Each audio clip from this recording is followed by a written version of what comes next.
We know childhood obesity is a national problem, but should states intervene in severe cases?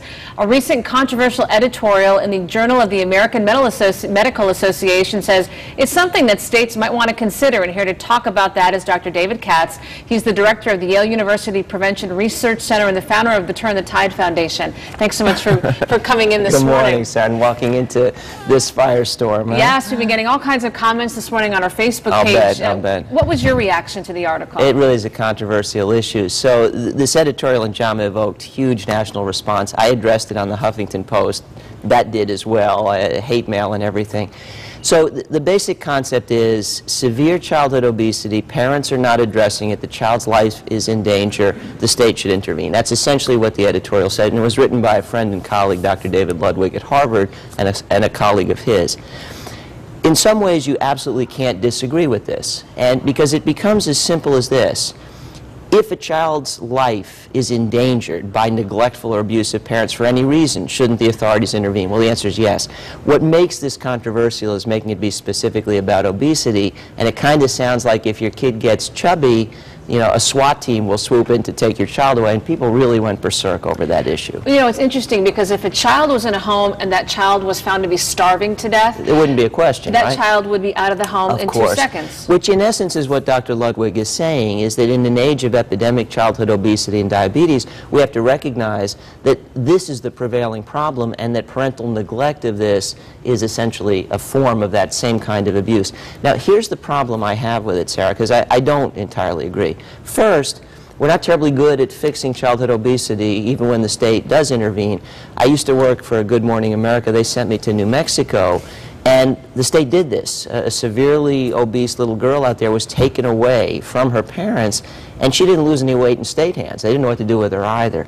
The other controversy for me is this.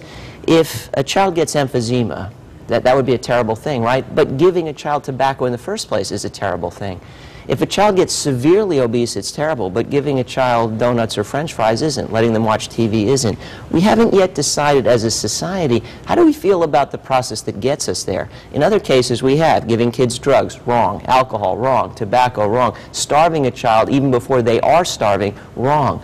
But overfeeding a child on a daily basis, almost every household in the country is doing that. So we really need a better societal judgment about the process before we jump to conclusions about the outcome. Or how about poor nutritional habits? Wrong. Well, yes, but as a society we really need to weigh in. In fact, when somebody like me tries to do things like, you know, get cupcakes out of an elementary school, some of my fellow parents get very upset. Well, we had cupcakes when we were kids, our kids should be able to have them too, and they think of me as the food police.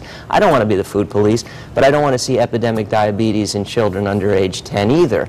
So as a society, we haven't yet agreed on what to do about this issue. So Dr. Ludwig really kicked the hornet's nest because people really felt like this was inviting the state to take over our lives and tell us what to eat. That wasn't the point. The point was there are actually kids with their lives in danger because of severe obesity. They're facing at best bariatric surgery. This would be an alternative to that. But there is reason for this to be controversial. I think what we really need to be talking about is how do we feel about feeding children badly? How do we feel about parents letting their kids avoid physical activity on a daily basis? Are we okay with that?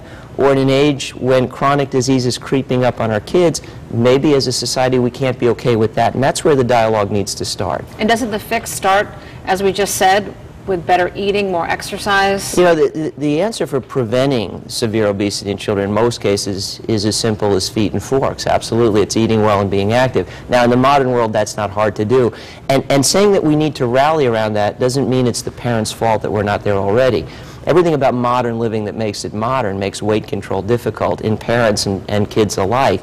But we really do need to make a collective decision. This is a priority for us. But I think, and this is where I disagree with my colleague, we have to address the process before developing policy about the outcome. Correct, but that's been part of your career, you know, the process. Absolutely, and in particular, Sarah, focusing on how to empower people to make it easier, because we can't just say feed your kid well and make sure your kid's active unless we provide programming to make that possible in the modern world. We can do that, and that's exactly right. That's my job. That's the job of people in public health doing this kind of work.